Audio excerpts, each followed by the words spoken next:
السلام علیکم۔ اگر ایک ملک میں الیکٹڈ حکومت کو ہٹا کر، ڈیموکریٹک جمہوری حکومت کو ہٹا کر، اگر آرمی اپنا پاور استعمال کر کے وہاں پر حکومت کرنا چاہتی ہے، مارشل لا لانا چاہتی ہے، تو اس ملک کا بیڑا غرق ہو جاتا ہے۔ وہ ملک ہیرو سے زیرو بن سکتا ہے۔ اس کے نمایاں اگزامپل دنیا میں بے شمار موجود ہے، اور ان نمایاں اگزامپل میں سے آج ہم کو جو تر و تازہ اگزامپل مل رہا ہے وہ سوڈان کا ہے۔ سوڈان میں خانہ جنگی سول وار چل رہا ہے، اور یہ جنگ اتنا شدید ہے کہ وہاں سے اپنے ریزیڈنٹ وہاں سے بھاگ رہے ہیں، لوگ بھاگ رہے ہیں، پڑوسی کے ملک میں جا رہے ہیں، اپنے گھر بار سب کو چھوڑ کر، اپنی زمین سب کو چھوڑ کر، جائیداد سب کو چھوڑ کر جا رہے ہیں۔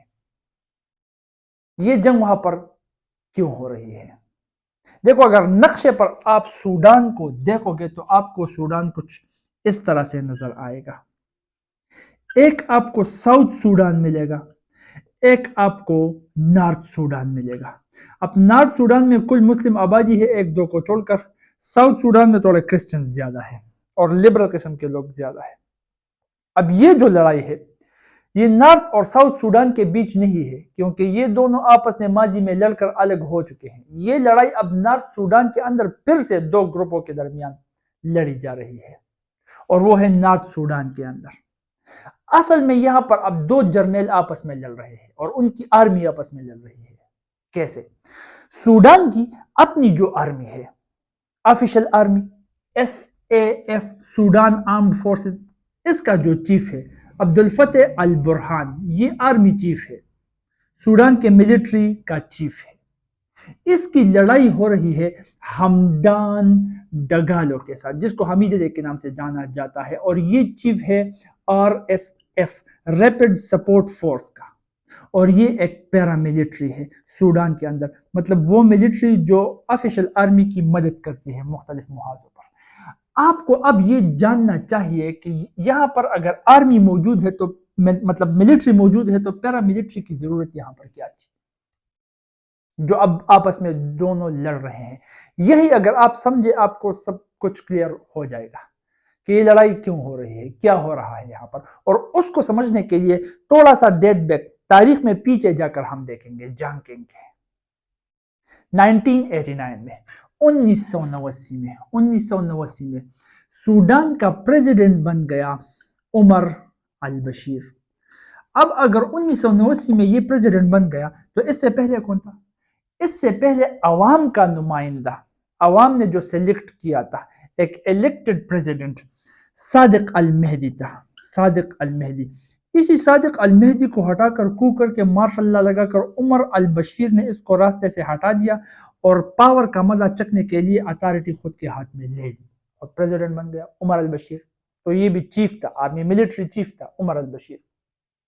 اب 1989 میں جب یہ ہوا تو وہاں پر بہت سے لوگ باغی پیدا ہو گئے، کیونکہ ان کو پتا تھا کہ یہ ملک کے لیے خطرناک زہریلا سٹیپ ثابت ہو سکتا ہے، یہ غریب عوام کا نوالا اس کے منہ سے چھین سکتا ہے، یہ ملک کو تباہ اور برباد کر سکتا ہے، تباہی کے دہانے پر لے آ سکتا ہے۔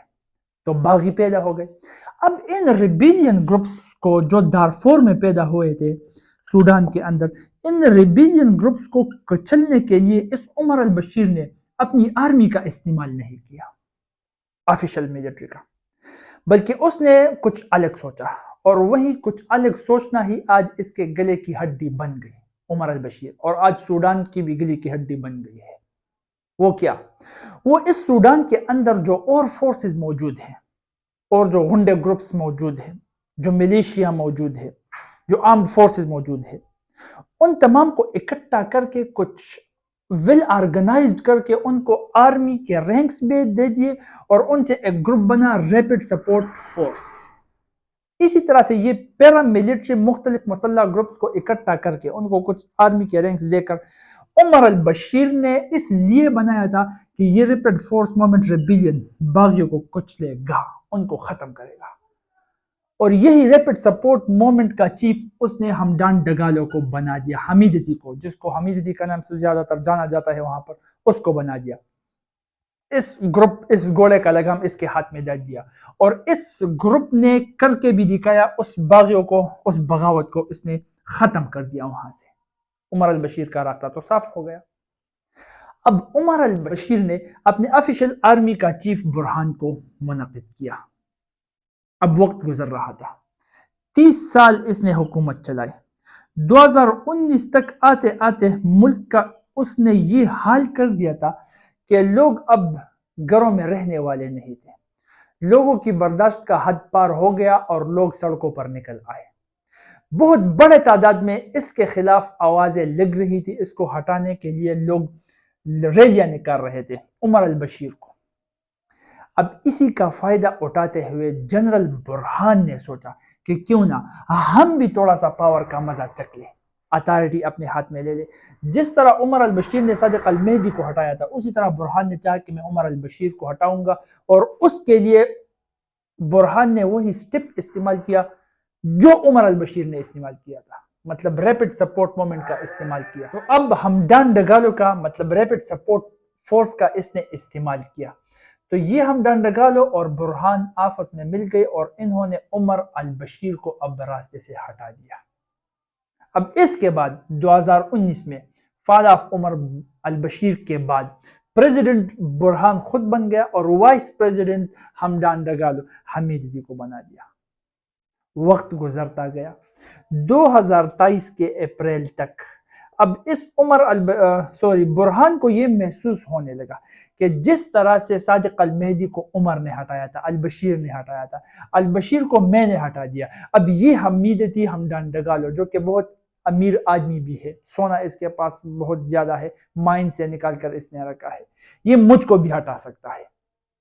تو اس کے لیے برہان نے ایک ترکیب سوچی کہ یہ پاور اب میں سارا پاور خود کے پاس کنسنٹریٹ کر کے رکھوں گا کہ مجھے کوئی یہاں اس سیٹ سے ہٹا نہ سکے، کو نہ کر سکے۔ اب جب یہی بات اس نے ہمدان ڈگالو کو بتایا تو وہ ترتیب اس نے ہمدان ڈگالو کو یہ بتایا، حمیدی کو یہ بتایا کہ کیوں نہ اس ملٹری میں، اپنی آفیشل ملٹری میں، اس فورس کو جو ہمدان کا فورس ہے، ریپڈ سپورٹ فورس کو اس آفیشل ملٹری میں ضم کرے، ساروں کو رینکس بھی دے دے، آفیشل سوڈان ملٹری کے جو رینکس ہے، بس ایک ملٹری بنائے۔ تو حمیدتی نے بولا چلو ٹھیک ہے کر لیں گے، لیکن اس کا چیف کون ہوگا؟ پھر تو چیف ایک ہی ہوگا۔ تو ظاہر سی بات ہے برہان نے وہی کہا کہ چیف میں ہوں گا۔ تو حمیدتی کو سمجھ آ گیا کہ اب یہ مجھے اپنی پاور سے ہٹا رہا ہے، تو حمیدتی اس کے خلاف ہو گیا، اور یہی کنفلکٹ ان دونوں کے درمیان شدت پکڑتی گئی، اور اپریل، ابھی یہ جو پچھلا اپریل تھا، اس میں سول وار، شدید سول وار سٹارٹ ہو گیا۔ لوگ وہاں سے بھاگنے لگے، لوگ وہاں پر رہ نہیں سکتے، مطلب خرطوم ایک میدان جنگ بن گیا ہے اب وہاں پر۔ حل اس کا کیا ہے؟ دیکھو، کوئی کچھ کہتا ہے حل کے لیے، کوئی کچھ سجیسٹ کرتا ہے۔ حل یہاں پر میرے بھائی بہت سمپل ہے، اور وہ یہی ہے کہ ملک کا آئین ملک کے چلانے کے لیے، اسٹیٹ کو چلانے کے لیے ہوتا ہے، اور آئین کے مطابق اگر ایک جمہوری ملک ہو، ڈیموکریٹک ملک ہو، تو وہاں پر پریزیڈنٹ وہی آئے گا جس کو عوام سلیکٹ کرے گی۔